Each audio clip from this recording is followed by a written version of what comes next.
কৃষি আর দিনমজুরি করে চলে গোপালগঞ্জের কোটালীপাড়া উপজেলার চিত্রাপাড়া গ্রামের জামাল মিয়ার সংসার। 7 বছরের এক মেয়ে ও 13 বছরের এক পুত্র সন্তানের জন্মের পর 30 অক্টোবর জামাল ও সাথী বেগম দম্পতির ঘরে আসে যমজ কন্যা আনিশা ও তানিশা। টানাপোড়েনের মধ্যেও 2 নবজাতক সহ 4 সন্তানকে নিয়ে সুখেই চলছিল সংসার। কিন্তু বিধি বাম, বাচ্চা জন্মদানের 6 দিনের মাথায় মারা যায় মা সাথী বেগম। স্ত্রী বিয়োগের শোক কাটিয়ে উঠতে না উঠতেই দরজায় কড়া নাড়ে আরও এক বিপদ। 8 নভেম্বর গভীর রাতে নিজের বাড়ি থেকে জামালকে গ্রেপ্তার করে কোটালীপাড়া থানা পুলিশ। পরিবারের দাবি, কোনো অভিযোগ ছাড়াই গ্রেপ্তারকৃত জামালকে ছেড়ে দিতে পুলিশ দাবি করে 50,000 টাকা। তা দিতে না পারায় কেন্দ্রীয় স্বেচ্ছাসেবক দলের ক্রীড়া সম্পাদক শওকত আলী দিদার হত্যা মামলায় গ্রেপ্তার দেখিয়ে আদালতের মাধ্যমে জেল হাজতে পাঠায় জামালকে। এরপর থেকে যমজ নবজাতক সহ 4 শিশুর জীবনে নেমে আসে ঘোর অমানিশা। দরজা ফিটেই আসছি, তার কোনো কেস না, মামলা না, কোনো কাগজ না, পাতি না, আসামি ধরছে।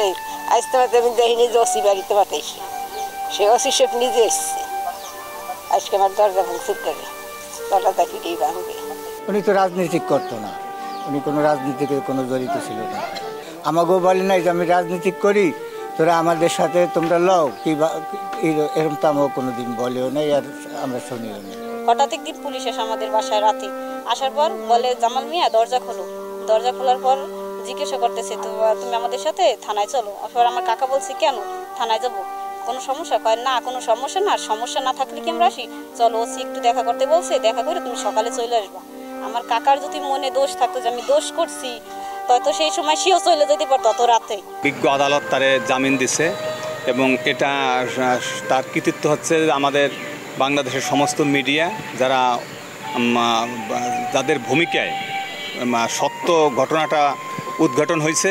একটা অনাকাঙ্ক্ষিত ঘটনা ঘটে গেছে, যে ঘটনাটার থেকে আমরা এলাকাবাসী সহ সবাই এটার বিপক্ষে তীব্র নিন্দা ও প্রতিবাদ জানাইছি। আপনাদের মিডিয়ার সহযোগিতায় এবং আমাদের উপজেলা প্রশাসন, গোপালগঞ্জ জেলা প্রশাসন, তাদের সহায়তায় এবং তাদের মানবিক দৃষ্টিকোণ থেকে যে ভিকটিমকে অ্যারেস্ট করা হয়েছিল, তারা মানবিক দৃষ্টিকোণ থেকে তাকে মুক্তি দিতে বাধ্য হয়েছে বা মুক্তি দিয়েছে। গ্রেপ্তারের বিষয়ে ক্যামেরায় কথা বলতে না চাইলেও ঘুষ দাবির বিষয়টি অস্বীকার করেন কোটালীপাড়া থানার অফিসার ইনচার্জ মোহাম্মদ আবুল কালাম আজাদ।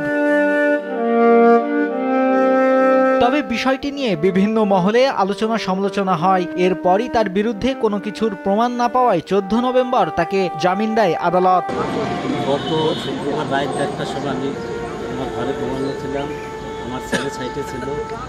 হঠাৎ করে, ঠিক আছে, হ্যাঁ, থানার থেকে অনেক গেছে ওসি সহকারে।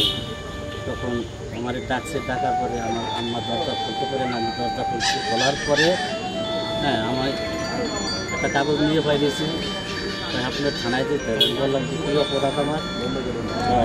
অপরাধ না, আপনি থানায় চলে, তারপর বলবো। হ্যাঁ, তখন পথে আমি ওনারা আমার নিয়ে এসেছি, ঠিক আছে, সুসম্মানে আমার কোনো হ্যান্ডকাপড় দেয় নাই। হ্যাঁ, থানায় আসার পরে ওনারা বলছে যে সমস্যা উপরে অর্ডার, হ্যাঁ, ইনশাল্লাহ আমরা জামিন হয়ে যাব। এই কথার পরে আমার গোপালগঞ্জ সদর হাসপাতালে নিয়ে এসেছে থানায়। ওই দিন থেকে এখানে গত 13 সেপ্টেম্বর গোপালগঞ্জের ঘোনাপাড়া এলাকায় স্বেচ্ছাসেবক দলের নেতাকে পিটিয়ে ও কুপিয়ে হত্যার মামলায় সন্দেহভাজন হিসেবে গ্রেপ্তার করা হয় জামাল মিয়াকে। নিউজ ডেস্ক, দেশ টিভি।